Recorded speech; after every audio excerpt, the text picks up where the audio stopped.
I wasn't supposed to be there. The invitation arrived in a thick off-white envelope with my full name typed neatly across the front. No return address, no postage stamp, just sealed and waiting on my apartment floor like it already belonged there.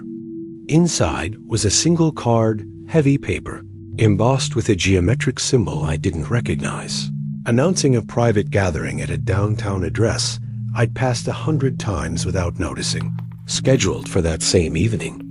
I assumed it was a mistake, some corporate event or donor thing meant for someone else. But the name was right, spelled correctly, including my middle initial almost no one used anymore.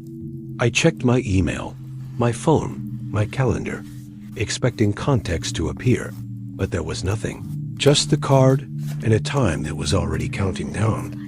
Something about it bothered me enough that I didn't throw it away, and something else, quieter and harder to explain, made me get dressed and leave anyway.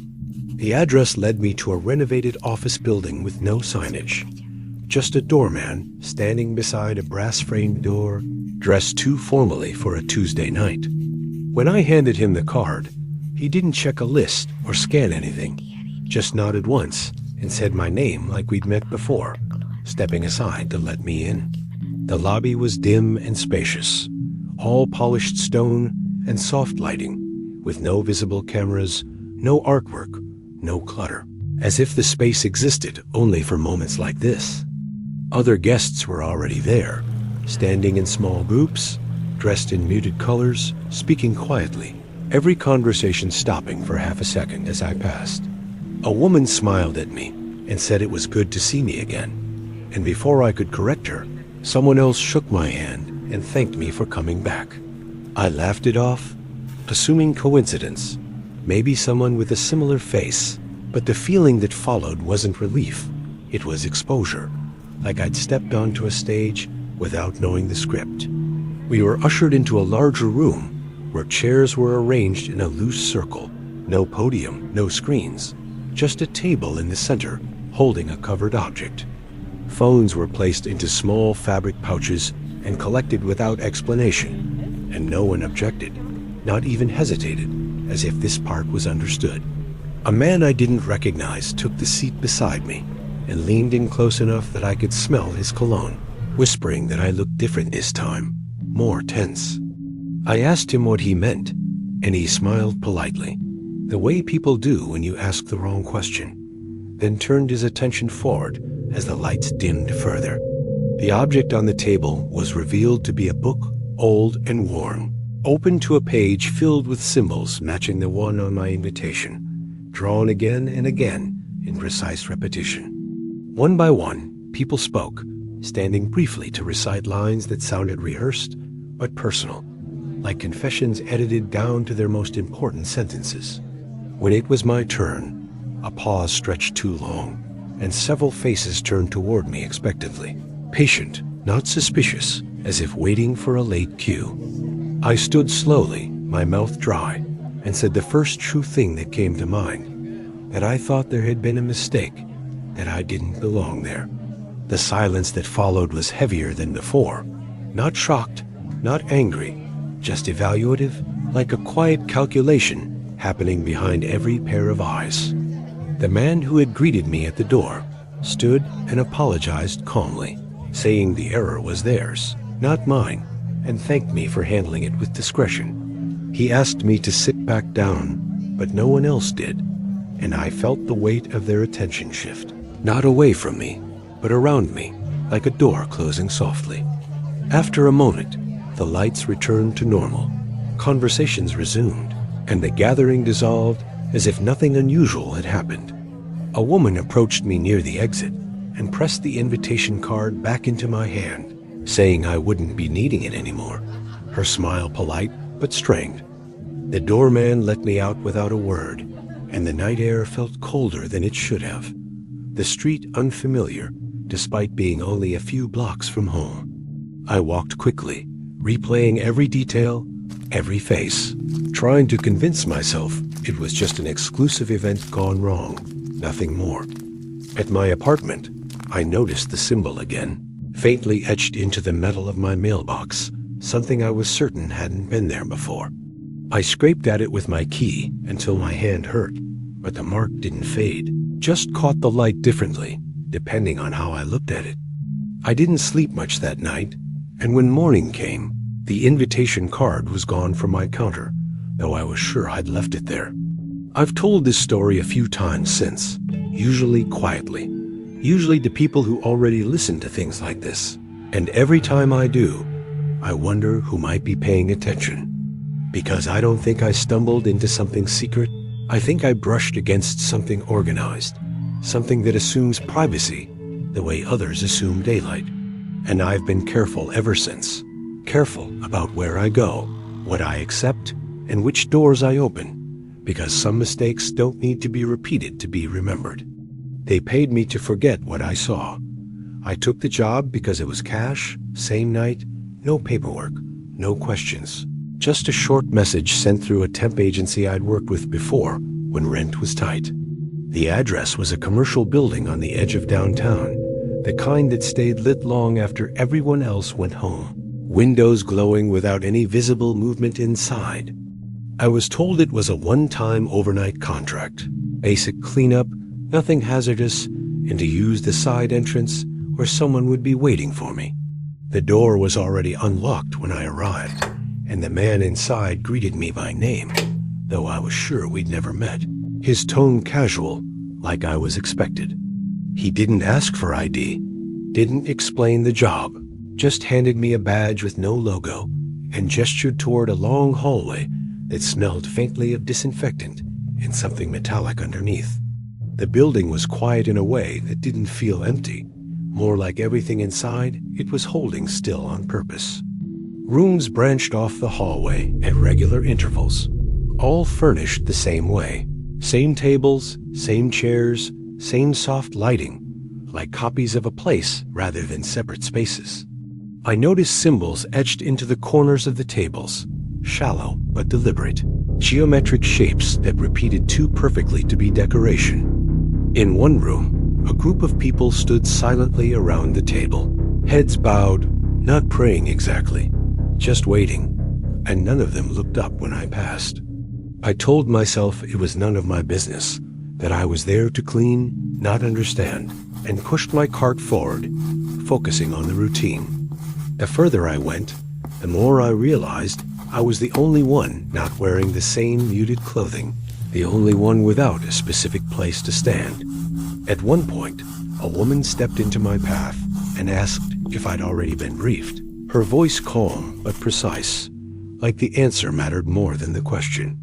I said no, and she studied my face for a second too long before nodding and saying someone would speak to me soon. No one ever did. I cleaned rooms that didn't look used, wiping surfaces that were already spotless, collecting nothing but a few folded cloths arranged carefully in bins, as if their absence would be noticed. In a larger room near the center of the building, I stopped short when I saw the same symbol again, this time painted across the floor in a wide circle, scuffed in places like it was walked on regularly. There were marks inside it that looked like footprints, all facing inward. I backed away quietly, suddenly aware that I hadn't seen a single clock or window since I arrived. No way to tell how long I'd been there. When I finally reached the last room on my list, the man from the entrance was waiting, holding an envelope thick enough to feel heavy even before he handed it to me. He thanked me for my discretion, for adapting so quickly, and told me I wouldn't be needed again, not because I'd done anything wrong, but because consistency mattered. I asked what that meant, and he smiled politely, the same way someone does when ending a conversation that's gone as far as it should. Before I left, he asked me not to discuss the building or the people inside it, not as a threat, just as advice, explaining that misunderstandings tended to follow loose stories. Outside, the night felt louder than before, traffic too sharp, the city suddenly aware of me again. I counted the money when I got home, more than we'd agreed on, every bill crisp and clean, like it had never been circulated. At the bottom of the envelope was my badge, the symbol scratched deeply into its surface, as if to make sure I recognized it later. I threw it away immediately, down the chute, listening until I heard it hit the bottom. 2 days later, I was waiting in line for coffee when the woman from the hallway stood beside me, ordering the same drink, speaking my name softly without turning her head. She told me I'd done well, that not everyone managed to stay out of the way their first time, and that it was appreciated. I asked her what she meant by first time, and she finally looked at me, eyes steady, almost kind. She said I wouldn't be asked again, then picked up her coffee and left before I could respond. I don't take overnight work anymore, no matter how short-term or well-paid, and I don't trust jobs that promise simplicity without context. Sometimes when I pass certain buildings, I notice lights on where there shouldn't be any, rooms occupied by people standing too still. And I keep walking, because whatever that place was, it didn't need me to understand it, only to pass through unnoticed. And that feels like a warning I was meant to keep. Everyone else had been there before. I was invited because of who I was dating at the time, not because anyone there knew me, which is what made it easier to ignore the feeling that I was the only outsider in the room. It was a dinner at a private house just outside the city, old money quiet, the kind of place hidden behind trees, with a driveway long enough to make turning around feel like a commitment. My partner said it was a small gathering, friends of friends, nothing formal, but asked me to dress nicely and not bring my phone inside, like it was an obvious request. When we arrived, the house was already full, lights warm, voices low, cars parked neatly along the drive as if they'd been arranged ahead of time. At the door, the host greeted my partner with familiarity, then paused when he saw me, smile flickering for half a second, before settling back into place. He didn't ask my name, just said we were early, which didn't make sense because everyone else seemed settled. Coats already hung, drinks already poured. Inside, the rooms flowed together too smoothly, furniture arranged to guide movement rather than comfort. No family photos, no personal clutter, nothing to suggest anyone actually lived there. People nodded at me as we passed, polite but distracted, like they were counting something internally, and I wasn't part of it. Dinner was served without announcement, plates appearing in front of us as if everyone already knew where to sit, my chair the only one adjusted at the last moment. Conversation circled topics I didn't recognize, references made without explanation, laughter at moments that didn't feel like jokes, pauses that carried more weight than the words. I tried to keep up, smiling when others smiled, staying quiet when I realized questions weren't expected, only acknowledgement. At one point, everyone raised their glasses, waiting, eyes shifting toward the head of the table, where the host stood and recited a short phrase I'd never heard before. Everyone repeated it softly, perfectly in sync. I hesitated, then mimicked the sounds, feeling ridiculous and exposed at the same time, aware that my voice landed half a beat late. No one corrected me, but the room felt tighter afterward, like a window had been closed.